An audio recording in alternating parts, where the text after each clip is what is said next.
سلام، خوش اومدید به این ویدیو. من الان متوجه شدم که تراز سابق تحصیلی اومده و گفتم مثل ویدیوی قبل ریاکشن اولیه‌مو نسبت بهش ویدیو بگیرم و باهاتون به اشتراک بذارم. امیدوارم حالا الان سایت بالا بیاره و بتونم نتایج رو ببینم.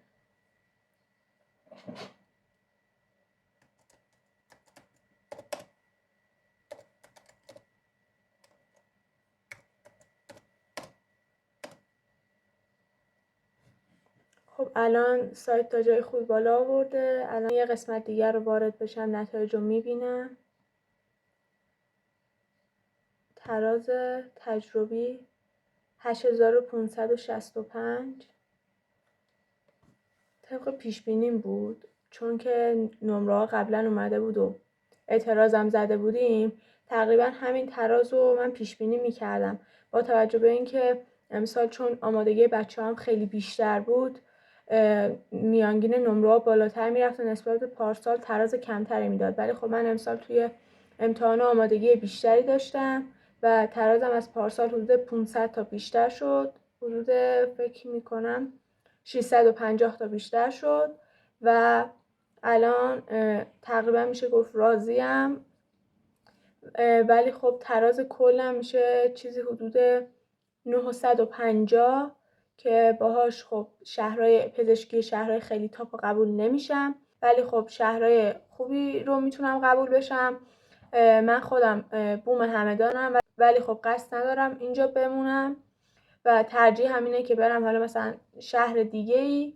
حالا انتخاب رشته کنیم ببینیم نتیجه چی میشه. امیدوارم که بتونم یه شهر خوبی رو قبول بشم. با 950 حس میکنم رتبه‌ام زیر 2000 منطقه 3 بشه. الانم میخوام پای این 2 سالم رو بهتون بگم.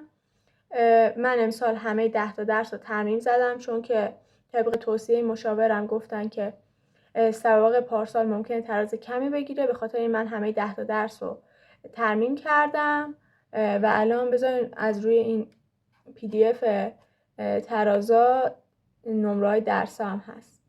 خب اول نمره‌های پارسالمو میخونم.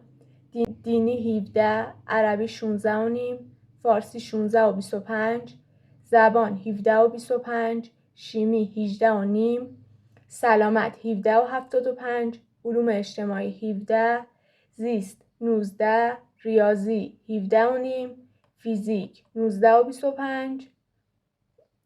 خب اینا نمرات پارسالم بود که باشون تراز حدود 7900 گرفته بودم که تراز خیلی خوبی محسوب نمیشه و این باعث شد که پارسال خیلی رتبه‌ام لب مرز شد و من 120 نفر با پزشکی همدان فاصله داشتم و اگه یکم نمره‌ام بالاتر میشد پارسال قبول میشدم و دیگه پشت نمیموندم. ولی خب دیگه مجبور شدم بمونم، چون که نمیخواستم شهرهای خیلی دور برم و مثلا شهرهای متوسط رو به خوبی مد نظرم بود. پارسال من انتخاب رشته کردم ولی خب انتخاب رشته مردود شد، چون که فقط شهرهای خوبی رو زده بودم. ولی خب امسال دیگه هر چی که بشه من حتی شهرهایی که یکم دور باشن و اینا هم میرم، چون که دیگه قصد موندن ندارم. الانم نمره‌های ترمیم امسالم رو براتون میخونم.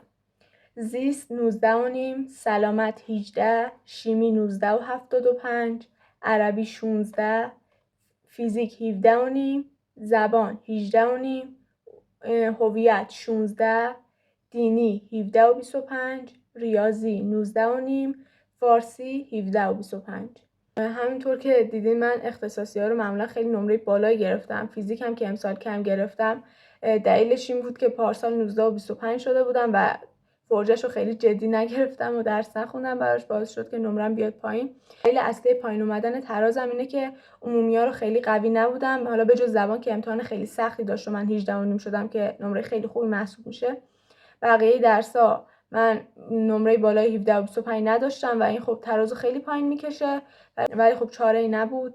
منم توی عمومی‌ها معمولاً ضعف دارم، به خاطر اینکه خب طی سال من خیلی تست زنی می‌کردم برای درس‌های اختصاصی، ولی عمومی‌ها رو 2-3 ماه آخر جمع کردم و خب طبیعتاً تو عربی و فارسی رو نمیتونی توی 1-2 ماه جمع کنی کامل و بتونی 20 بگیری و خب باید تلاش خیلی بیشتری بکنی. ولی خب من تمرکز اصلیم روی کنکور بود و خب دیگه این تمام تلاشم بود و از چیزی پشیمون نیستم. امسال من تمام تلاشمو کردم و دیگه هر چی بشه قرار نیست پشت کنکور بمونم. و با این ترازی که برای سوابق تحصیلی اومد، تراز کنکور اردیبهشتم که 9800 شده بود، دیگه تقریبا پزشکیم قطعیه. فقط شهرش مشخص نیست که همدانم من فکر میکنم تقریبا قطعی باشه، ولی خب قصد ندارم بمونم مگه اینکه مثلا یه سری از شهرهایی که مد نظرم رو قبول نشم و اینجا بمونم. در کل کنکور امسال برام راضی کننده بود. شما هم از نتایجتون راضی باشید.